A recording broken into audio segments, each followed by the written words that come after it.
ба ҳисоби омори ҷаҳонӣ 300 миллион нафар одам дар сартосари дунё аз бемориҳои чашм азият мекашанд, ки аз ин шумора 37 миллион нафарашон тамоман намебинанд. Чашм узвест, ки 90% маълумотро барои мо медиҳад. Мо тавассути чашм мебинем, назорат мекунем ва аз зиндагиву зебогиҳояш баҳра мебардорем.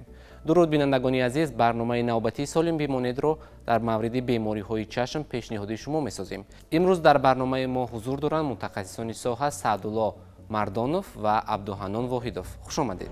миёни бемориҳои чашм даҳҳо номгӯ сар карда, соддатарини онҳо ба монанди шамолхӯрии чашм, камбинӣ, тарбод, вараҷа, дурбинӣ, якрангбинӣ, катаракта ва дигар бемориҳо маълум аст, ки ба системаи босираи инсон таъсири манфӣ мерасонад. кадом омилҳо боиси он мегардад, ки системаи биноии инсон, чашмҳо осеб ёбанд? оё метавон монеи пешгирии бемориҳои чашм шуд?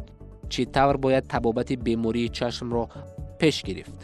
глаукома чӣ гуна беморӣ аст? чашмонро чӣ гуна бояд муҳофизат намуд? ба ин ва дигар суолҳо дар идомаи барнома посух хоҳем гуфт.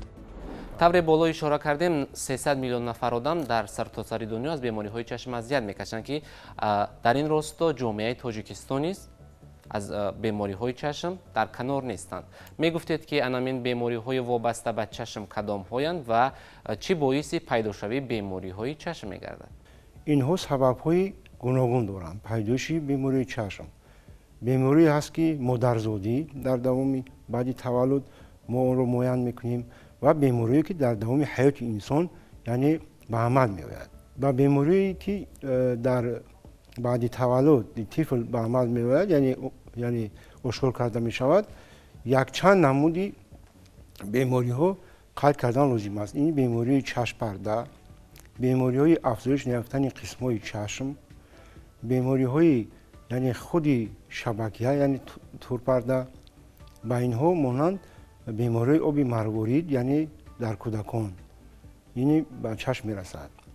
беморие, ки дар давоми синни сол пайдо мешаванд, ин бемориҳои наздикбинӣ, бемориҳои дурбинӣ, бемориҳои чашмпардаи синнисолӣ ва бемориҳои оби марворидӣ дар давоми ҳаёт пайдо шуда ва аз сабаби бемориҳое, ки худи инсон гирифтор аст. кадом бемориҳо? ин бемориҳо бемориҳои диабети қанд, бемориҳои фишорбандии шараёнӣ, бемориҳои тарбод, бемориҳои яъне оташак ва бемориҳои вирусие, ки ба организми инсон дар давоми ҳаёт дохил мешавад. дар ин бемориҳое, ки дар давоми ҳаёт пайдо мешавад, чизе ки номбар кардем, инҳо оризаҳои худро мерасонад. чашм ба қисмати беруна, яъне ба атроф алоқамандӣ дорад, бештар яъне ба осебёбӣ дучор мешавад. мо чизе ки қайд кардан зарур аст, қисми пеши чашм, ки ин қисми рӯшноӣ гузаронанда, яъне ҳамон муҳити атроф, қисми берун, мисол ба ҳамин қисми рӯшноӣ гузаронанда қабул мекунад чашм, яъне қисмҳои оптикиам меноманд. баъди аз ин дохил мешавад то қисми миёнаи чашм, ки дар он ҷо булурак истодагӣ, яъне парда, чизе ки мегӯянд чашмпарда. баъди он ҷисми шишамонанд ва қисми аз ҳама ки дар ҳаёти инсон зарур аст ва роли калон бозӣ мекунад, ин қисми дохили чашм шабакия, қисми аз ҳама мураккаб ва ниҳоят нозук. дар он қисми чашм, ки аз ҳама он ҳиссиётое, ки аз муҳити атроф ворид мешавад ба қисмҳои оптикии чашм, дар он ҷо анализ таҳлил карда мешавад. ба воситаи яъне асаби босира ба мағзи сар, яъне пушти мағзи сар ворид шуда, дар он ҷо эҳсосот, яъне таҳлил карда мешавад.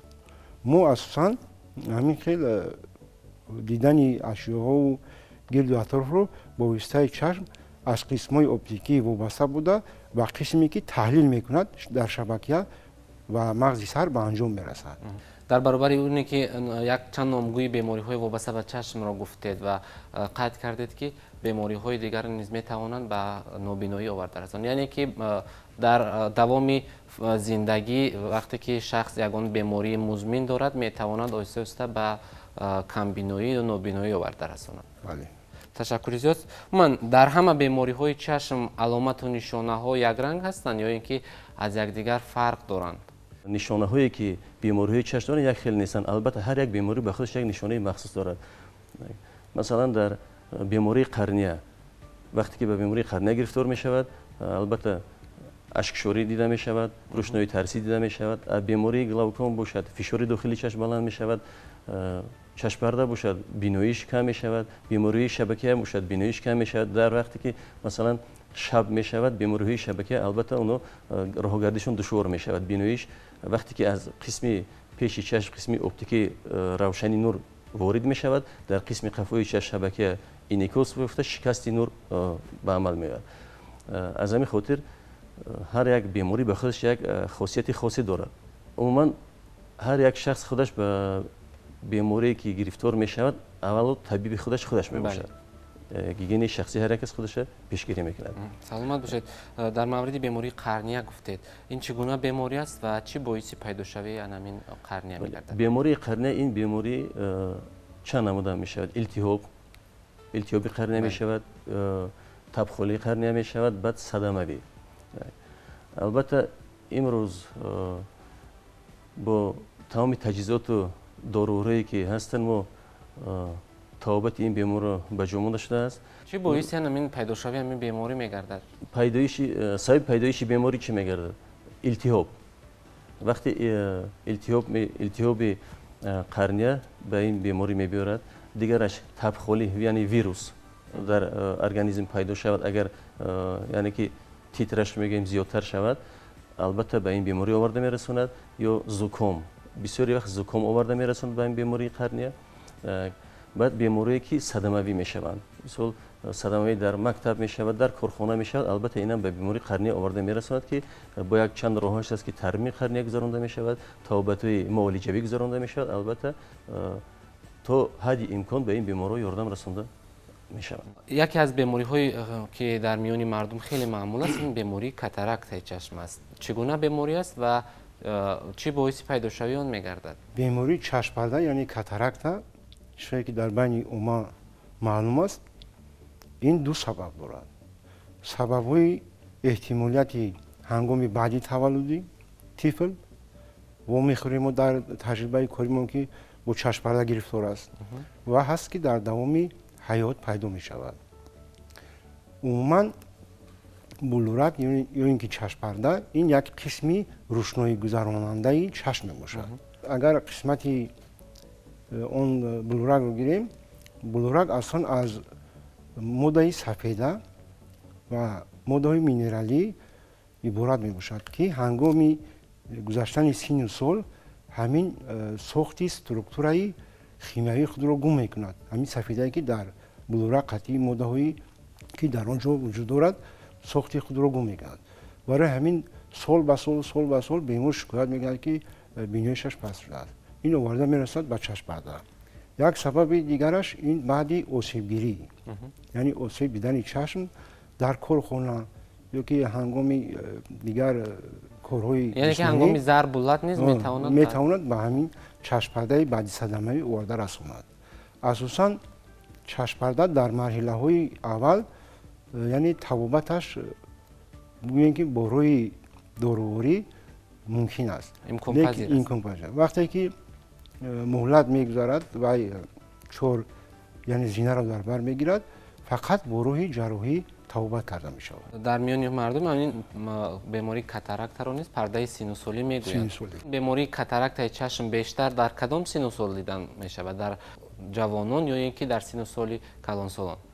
умуман бемории чашмпарда ин метавонад дар тамоми синусоли шахс дида шавад. дар таҷриба нишон медиҳад ки кӯдакон ба ҳамин беморӣ гирифторанд, калонсоло ҳам ба ҳамин беморӣ. асосан ин шахсоне ки аз 45 боло, яъне синусолашон гузаштааст, ба ин беморӣ гирифтор мешаванд. чаро шахсон новобаста аз сину сол بیناییششون کم می شود. سبب پس شدن بیناییش خیلی زیاد است. عموما از دوره‌ای که کامپیوتر و تلفن عموما همین مانیتور که بسیار شد بیناییش چشم خیلی زیاد به نظر میرسد. این هم از چی از اون شهادت میدهد که ما گیگین شخصی رو رعایت نمیکنیم. وقتی که مثلا در کودکان باشد، در کودکان زیاد در نزد کامپیوتر، تلفنی موبیلی بسیار که استفاده میکنند، موشک‌های اکاموداسیونی چشم مانده میشوند. وقتی موشک‌های اکاموداسیونی مانده شدن، البته به دکتر مراجعت کرده و برقرار کردن در کار. در حالتی برقرار نکردن و بعد به بیماری اساسی تبدیل می‌یابد. یکی از عامل‌ها همین میباشد. عامل‌های دیگر مادرزادی، عامل‌های دیگر در دوره حیات، صدمه، عموما بسیار عامل‌هایی هستند که به پسشوی بینایی چشم آورده میرسانند. بعضا موارد مشاهده می شود که مثلا در بعضا از شخصان بیناییش یک چشم انکشاف نمی‌یابد. آیا این در آینده مثلا به نابینایی یا که به دیگر چشم، به چشم سالم تاثیر ندارد؟ البته اینم وابسته از همون نمود بیماری است. اگر بیماری آموسی انکولوژی باشند، اگر البته قسما ضرر رسونده میتوانند. بعد بیماری هستند که مثلا صدمه گرفتن همون چشم التهاب گرفت. وقتی التهاب زیاد شدن گرفت اگر میتواند که به چشم دیگر گذرد، یعنی که سیمپاتیک واسپالین میگن، گذشتنش ممکن است. برای چی؟ برای که چشم این خیلی رنگ کریست خیلی استیای به دیگری پیوست، هم پیوستگی دارنده. از همین خاطر وقتی که به متخصص مراجعت میکنن ما در سری وقت ایچ رو پیشگیری میکنیم، برطرف میکنیم که به چشم دیگر زیان نرسونند. در تجربه چنین است که کودکانی تولد میشن که اونها عموما دو چشم ندارن. در تجربهمون ما این چیزا رو دیدیم. هست کودکانی که یک طرف یک چشم تماما یعنی بیناییش ندارد. اینها که وابسته به عامل‌های اندوگنی و اگزوگنی یعنی داخله و بیرونه وابستگی دارد. گفتید که مثلا بعضا موردها کودکان با نقصان چشمی تولد میشن، مثلا این وابسته است به همون عامل‌های ارثی. و اگر که اینجا سری سوالی اونه که مثلا نکاح خویش و تباری میان عائله ها میتواند در همین مورد رول بازد؟ نکاح خویش تباری عموما در دوام فعالیت کاریمون همین خیلی دچار شدن که هست شخصانی که نکاح خویش تباری دارند، بعد فرزندان اونها بعضا بیماری‌های مادرزادی چشم با نقصان‌های مادرزادی زیادتر گرفتار می‌شوند. تشکر زیاد. تماشابینان عزیز، یادآور می‌شوم که برنامه سالم بمانید است. پیشنهاد شما اطراف بیماری‌های چشم. بعد از یک فرصت کوتاه برمیگردیم. در مورد تبابت گرفتن، تبابت درست گرفتن میتوان که همین کم بینایی رو برطرف کرد. البته میتواند برطرف کرد با وابسته از اونه که اگر بیماری‌های ردیفی نداشته باشد. وقتی که مثلا چشم پرده میگیرید تو چشم پرده نگیریم، البته ما قری چشم معاینه کرده نمیتوانیم. وقتی برای معاینه کرده میتونیم نو دیدن نمیتونیم که در اون چه نقصان‌های دیگر است. مثلا بیماری قند البته در قری چشم انسان تاثیر خود رو میرسونه. از این جهت اگر بیماری قند نداشته باشد بیمار، البته با بیناییش خوب میتواند که به خانه خودش رود. این اصول جراحی که نه حاضر هم کسی ما گفتن، البته اصولی خیلی دسترس و قلای است که نه بریش قطعی نه کوک میمونند. همین خیلی اصولی بسیار خوب است برای بیمار. میتونه که همون روز بیمار وقتی که جراحی کردید اگر یگان آریزی نداشته باشد، البته میتونه که بیمار به خونش رود. وقتی که اگر بیماری قند داشته باشد یا بیماری که در قری چشم خونشوری داشته باشد یا که مادرزادی داغ‌هایی که مادرزادی باشند، البته بیناییش اون شخصان پستر میشن نسبت شخصانی که قری چشمشون تازه است. سلامت باشید. و بالا اشاره کردیم در مورد بیماری گلاوکوما. این گلاوکوما چگونه بیماری است و چه باعثی پیدا شوی اون میگردد که امروز مورد به ذکر است که خیلی گرفتاران این بیماری زیاد هم شدند؟ بیماری گلاوکوما چیزی که در سوهای ما بیماری آبی مروارید هم شناخته می شود. بیماری آبی مروارید یکی از مسئله هایی می باشد که در تمام دنیا گوییم که 60% نابینایی از سبب همین بیماری است. سبب های این پیدایش بیماری اصلا بیماری گلاوکوما این می تواند که مادرزادی هم باشد. با در دوام حیات پیدا می شود.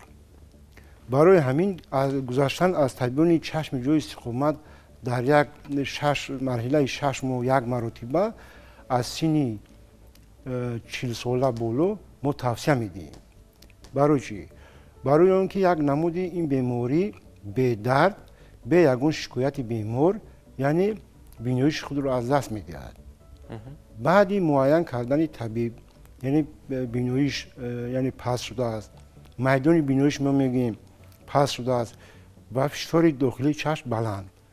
در اینجا ما در حال این نمود بیماری ها رو یعنی روان کردن لازم و مرکز جمهوریوی بیماری های آبی مروارید ما در شهرک شفا بخش است مرکزش. به همونجا باید ما راه خطی در اونجا تحت نظارت طبیبان شوند، چون که یکی از مسئله های مبرمی سوهای ما همین بیماری آبی مروارید یعنی به حساب می رود. این در کدام قسمت چشم پیدا می شود و چگونه است؟ این اساساً ویرانشوی یعنی گردش مایع درون چشم یکی از سببش هم می شود به عمل می آید.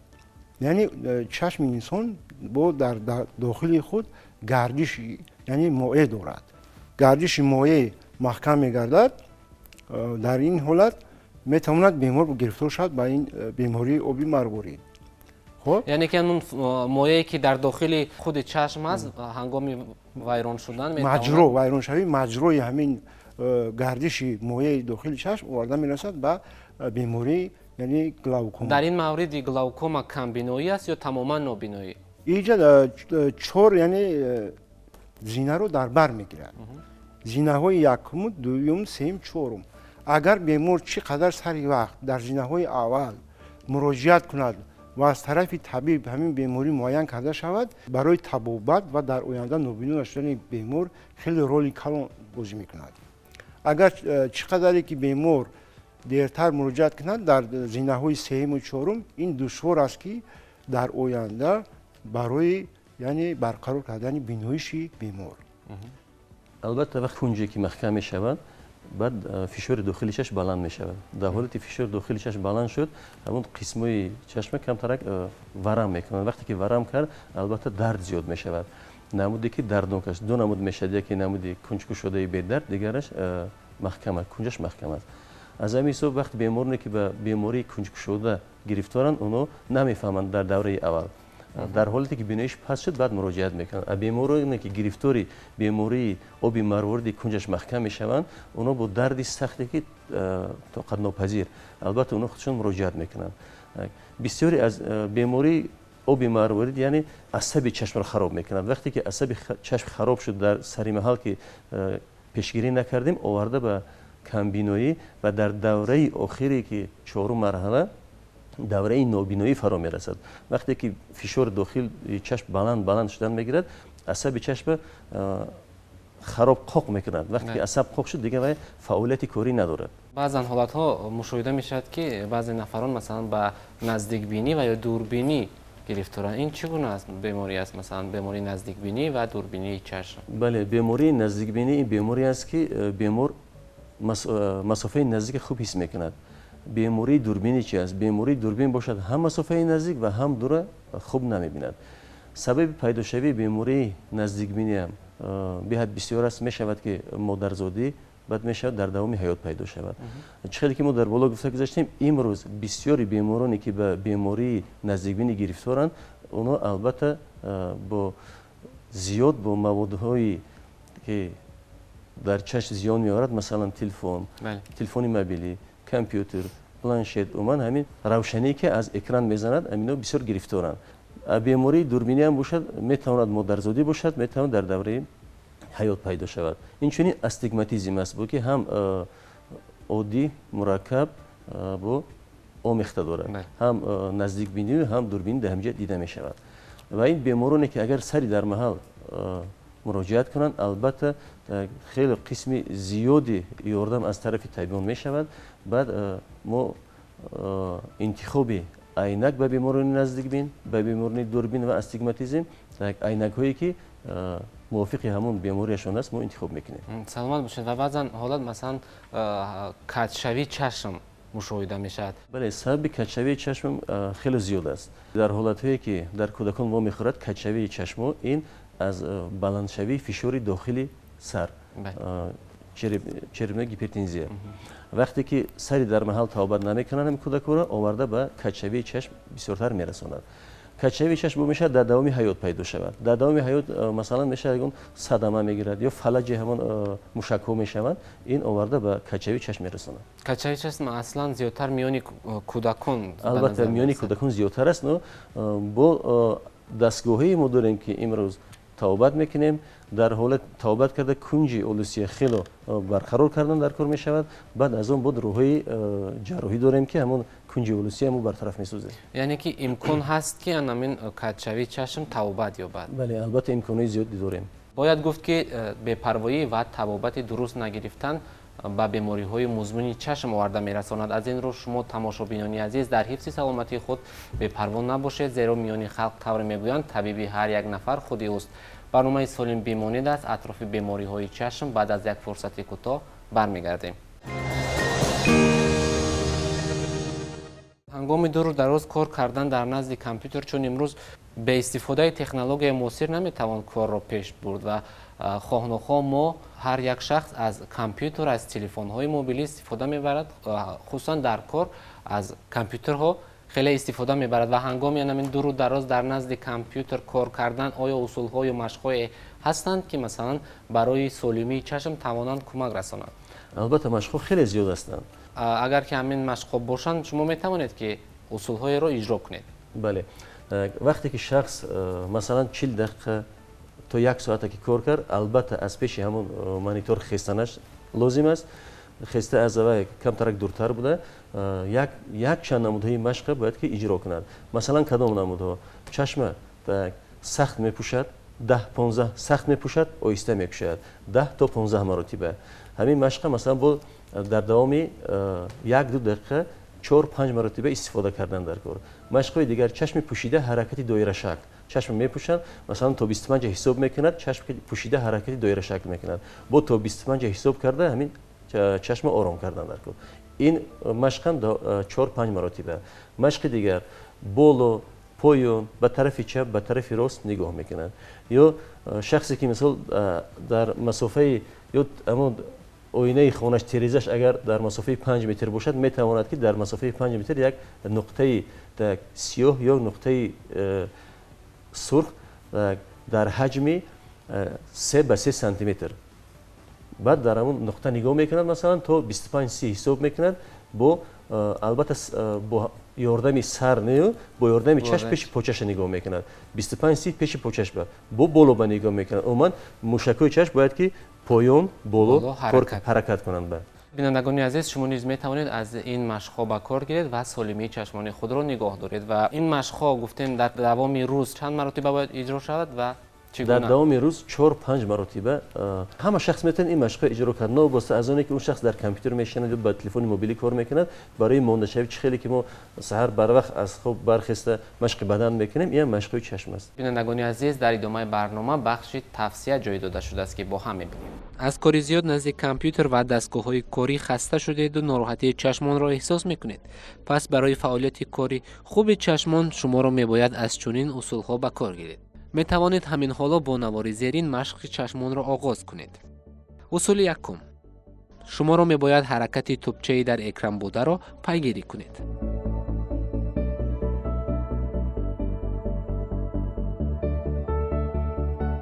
اصول دوم: هر یکی این اصول ها را نکم از 1 دقیقه باید اجرا کرد.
در اصول دیگر مشق را با حرفها اجرا میکنیم.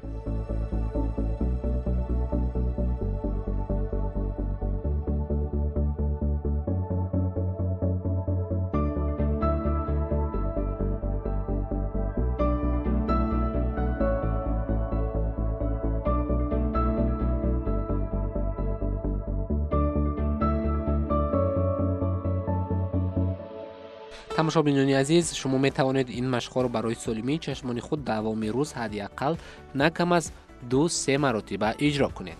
در مورد استفاده عینک ها اگر صحبت کنیم، چون امروز مثلا فصل گرماست، زیاد نفران عینک میپوشند، یعنی که عینک های ضد آفتابی را میپوشند. همین استفاده عینک ها چگونه باید صورت گیرد و در کدام حالت باید پوشیده شود؟ بله، عینک های ضد آفتابی نه در فصل گرمی، این در فصل سرما هم استفاده کرده میشه. زیاد نفران امروز مثلا به نظر میرسد که در فصل تابستان عینک این خیلی خوب است در حالتی که هم عینک های به صفت باشد. عینک های به صفت مثلا پلاروید عینک ها خیلی به صفتن و بعد غنجویش زیچی همون عینک ها وقتی شکست نور از 400 میکرون بالا باشد این خوبتر است. بعد عینک هایی که ضد آفتابی من بسیار در فروشگاه هایی که میبینیم مونده شده است، بسیار سیاه بد است که این قدر فایده خوب ندارد. مثلا در کدام حالت های استفاده میشوند؟ شخصان سالم میتونند که از عینک های هم سیاه هم عینک های قهوه رنگ استفاده کنند. با عینک های سیاه در یک نمود بیماری ها، مثلا بیماری چشم پرده، میتونند که عینک سیاه استفاده کنند. بیماری آبی مروارید عینک سبز استفاده میکنند. بیماری های شبکیه، یک چند نمودی بیماری شبکیه عینک های قهوه رنگ استفاده میکنند. ما درباره کامپیوتر، تلفن های موبیلی گفتیم، در وقتی به کامپیوتر استفاده کردن هست نمودی عینک های محافظی. عینک های محافظتی این آنتی بلیک نام دارد. البته شخصانی که از این عینک استفاده میکنن چشمشون تیز به مانده شوی آورده نمیرساند. بود عینک هایی هستند که تلسکوپی است، یعنی بیمارانی که بیماری گرفتاری بیماری شبکیه هستند، حجم عینک تلسکوپی این حجم همون پردمت یک چند مرتبه زیاد کردن نشون میدهد، یعنی به بیماران توصیه داده می شود. عموما با شخصانی هستند که عینک پوشیدن نمیخواهند. عینک در فصل زمستان هم میپوشیم، برای که برف بسیار روشنی بلند دارد.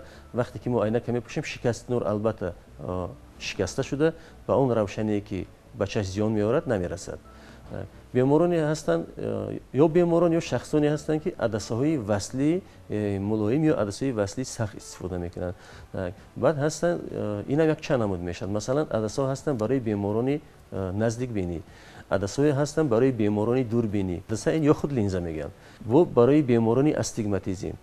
یک خیلی فکر نکنه عدسه چند نمود میشه. من وقتی چشم پرده گفتیم ما همون پرده که میمونیم هم عدسه حساب میشه در بیماران چشم پرده. بعد با نمودی هست برای زیبایی. برای زیبایی با برای آرایشی هست. آرایشی در کدام حالت استفاده کرده میشد؟ من مثلا شخص چشمش صدمه گرفت، سفید شد، بلمو میگیم به گفته دیگه، حتما از بالا عدسه آرایشی میپوشونیم که رنگ چشم دیگرش میشود فقط برای زیبا بودنش. اگر در مورد همین استفاده عدسه گفتید یا اینکه میان مردم لنزه معمول است، همون لنزه هایی که مثلا برای زیبایی است امروز زیاد استفاده میبرند و هر بار گرفتن و ماندن آیا به چشم سالم شخص تاثیر ندارد؟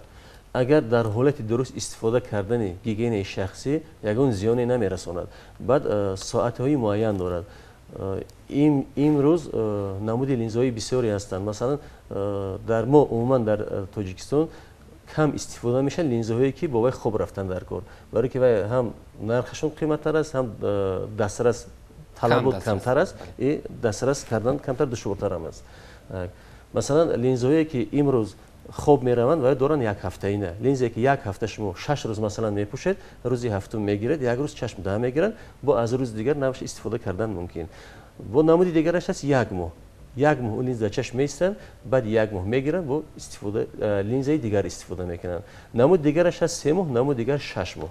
از 3 ماه و 6 ماه و هر روز میگیرن. مثلا از 6 ساعت تا 8 ساعت استفاده کردن ممکن است، برای که بود هوای ما هم گرم میشود، هم خنک میشود، هم چنگ. از همین حساب ما روزی در روز استفاده کردن نمیتوانیم. سلامت باشید. در مورد این عینک ها صحبت رو ادامه دهیم. من شخصانی که بیناییششون سست است چگونه باید که استفاده عینک ها رو به راه مانند؟ البته شخصانی که بیناییشون سست است اول به طبیب ساحه چشم مراجعت کنند. طرز درست انتخاب همون عینک طبیب باید که معین کنند. شخصانی که بیناییشون کم است احتیاج به عینک دارند اون شخصا میتوانند که دوامی روز همه وقت عینک استفاده کنند. در حالتی که من مثلا 1 ساعت 2 ساعتی که چشم مانده می شود حتما عینک از چشم گرفتن در کار. مشقایی که در بالا ذکر کردیم حتما هم مشق رو استفاده باید کرد. سلامت باشید. یک سوال دیگر، من این عینک های رنگه یا که عینک های ضد آفتابی که امروز زیاد نفران استفاده میکنند، مثلا میان جوانان زیادتر است، مثلا به توصیه طبیب، به توصیه متخصص از بازار یا از مغازه دسترس میکنند و میپوشند. آیا این ضرر ندارد و باید که این عینک های ضد آفتابی نیز موافق اندازه چشم باشد یا و موافق به توصیه طبیب باشد یا اینکه؟ البته همه چی یک اندازه خود را دارد. البته وقتی که متخصصی ساحه چشم توصیه میکنه این خوبتر و بهتر است. یعنی که هنگام استفاده از عینک های ضد آفتابی نیز باید با متخصص ساحه حتما مراجعت کنند، توصیه گیرند، خوبتر است. در ادامه صحبت میخواستم پرسان باشم که آیا استعمال غذا میتواند به سالمی چشم شخص تاثیرگذار باشد؟ البته درست قید کردید. چیزی که با ما معلوم است، یعنی غذای سالم یکی از اساسی‌ترین برای یعنی ارگانیسم انسان به حساب می رود. لیکن در اینجا قید کردن لازم که وابسته به غذای سالم ما به نظر باید بگیریم بیماری‌های روده و معده رو. بله. همون غذایی که ما استعمال میکنیم چخیل یعنی کارکرد کرده می شود و چخیل جویده می شود. اگر شخصی که گرفتاری بیماری معده و روده داشته باشد و دیگر بیماری یعنی مزمن در او دیده شود، یعنی غذا هم نه اونقدر رول کلان رو یعنی برای چشم میبازد.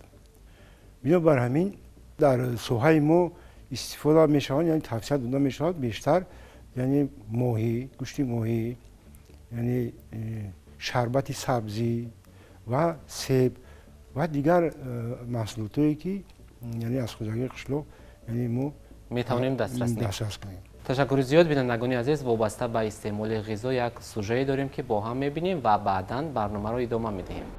غذا و استعمال آن بیشک به سالمی چشم و بینایش آن میتواند تاثیر خوب و یا برعکس آن را رساند. عجیب است ولی چشمان نیز غذا میگیرند و برای خوب و بهتر و سالمی چشمان ما باید غذاهای از ویتامین و مینرال ها بای را استفاده نماییم. مثلا برای بهتر نمودن بینایش طبیبان استعمال میوه‌جات و سبزیجات هایی که در ترکیبشان ویتامین های A، S را دارند بیشتر توصیه میدهند. یادداری جستن را از استعمال محصولات هایی که چربناکی زیاد و یا شیرینی زیاد دارند. استعمال انگور، شربت خوک، قارچ، از سبزیجات باشد، کرم، شلغم، سبزی و کدو بهترین محصولات غذایی برای سالمی چشمان گفته می شود. قلفی نی، ماهی، میوه های سیتروسی، دانه بادام که در خود مقدار زیادی ویتامین های A، S، E را دارند برای بهتر کردن بینایش چشمان توصیه داده می شوند. برای مثال ویتامین A کمک می کند که بینایش چشمان هنگام شب خوب باشد و از شبکوری پیشگیری کند. ویتامین C باشد برای گرفتار نشدن به کاتاراکت تاثیر دارد. ویتامین E برای نفرانی که علاقه چشمانشان کم می‌بینند یعنی بینایششان سست است توصیه داده می شود. برای خود طرز حیات سالم را پیش گیرید. غذای سالم استعمال کنید. به ورزش مشغول شوید. بدن را آب و تاب دهید. روح خود را آرامش بخشید. سالم باشید و همیشه زندگی را دوست دارید. تشکر زیاد برای صحبت و مصلحت‌های سودمند. بینندگان گرامی، یادآور می‌شویم که در صحبت ما بودند متخصصان ساحه سعدالله مردانوف و عبدالحنان واحدوف. همیشه کوشش کنید که سلامتی خود را حفظ نمایید. چشمان را که اساس دید و درک حیات است از بیمارشوی نگاه دارید و زیبا ببینید. برنامه سالم بمانید بود پیشنهاد شما. تا برنامه بعد، خیر.